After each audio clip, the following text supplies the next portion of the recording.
Oitavo ano, depois das nossas aulas sobre capitalismo, socialismo, né?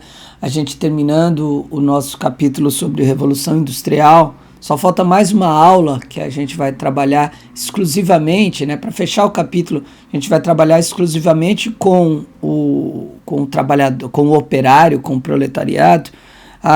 Hoje o vídeo é rapidinho e é sobre anarquismo, tá? Você vai lembrar que eu falei antes que comunistas e anarquistas não são a mesma coisa. Não são a mesma coisa porque eles têm o mesmo inimigo, tá? Que é o capitalismo, que é a burguesia, mas os jeitos, as formas de se acabar com esse inimigo são diferentes. Então vamos lá no anarquismo.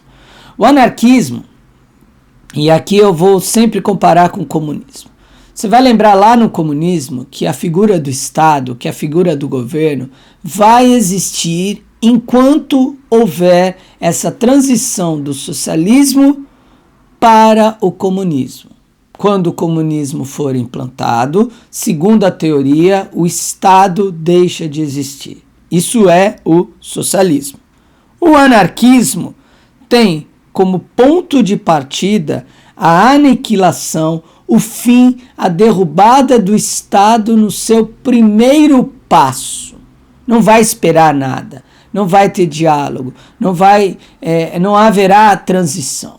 Para o anarquista, o primeiro passo de uma nova existência, o primeiro passo de uma sociedade igualitária tem que terminar, tem que exterminar, tem que acabar com a figura do Estado, com a figura do governo. E, consequentemente, se você tem o fim do Estado, você não tem nenhum tipo de ordem. O anarquismo não aceita nenhum tipo de ordem, certo? E o que você entende como ordem? Então, é o fim do Estado, é o fim da lei, do conceito de lei, é o fim da classe social e, obviamente, é o fim da ideia da propriedade privada. Portanto, você percebe no anarquismo um radicalismo maior do que a gente tem no comunismo, certo?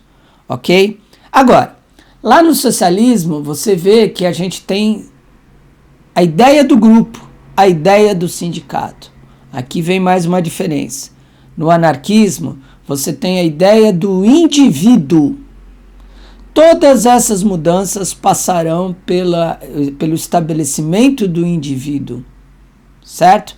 Então, se o indivíduo A tiver que arrumar a torneira e esse problema da torneira tem com o indivíduo B, com o indivíduo C, aí o que vai acontecer com esses indivíduos? Eles vão se juntar e resolverão o problema, mas essa junção se dá sempre a partir do problema que o indivíduo está encarando.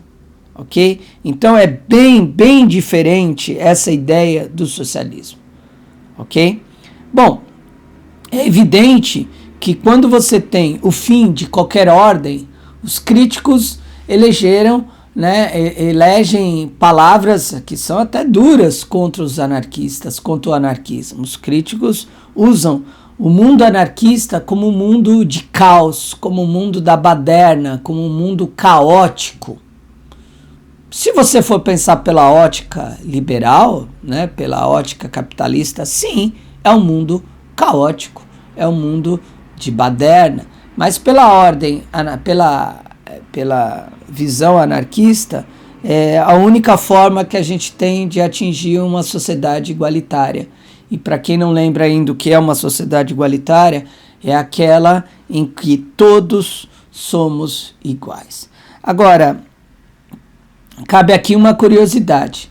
Se o anarquismo derruba toda a ordem vigente, é possível existir um partido anarquista? Vote no candidato José Edemilson do Partido Anarquista. É possível? Bom, se você tiver apoiado na teoria e se você entender a ótica anarquista mesmo, você vai ter que concordar comigo que se existe um partido anarquista, esses caras não são anarquistas, porque O anarquismo não acredita na ordem, não, na ordem que você conhece. Então o anarquismo não acredita na eleição, não acredita no partido, certo? Não há uma ideia de governo, de Estado. Se o anarquista quer o fim imediato do Estado, como é que ele vai se reunir num partido anarquista? Não faz sentido. Captou? Tudo bem? Já quase finalizando essa série de 3 videozinhos, né, que começou com o capitalismo, a gente tem como um dos principais pensadores do anarquismo o Mikhail Bakunin. Tudo bem? Ok? O anarquismo e o socialismo no século XIX e no século XX, principalmente no seu início, eles mexeram com a ordem, né? Eles causaram um rebuliço bem bacana e tiraram os capitalistas do seu trono, né, no sentido do capitalismo achar que só ele existia e só ele pensava. Tá? O anarquismo, assim como o socialismo, tem um cenário bem claro. E qual é esse cenário? O fim da exploração do trabalho do proletariado. O fim da exploração que o patrão faz em relação ao seu trabalhador, ao seu operário. Tá? Isso é para se pensar na cama. Tudo bem?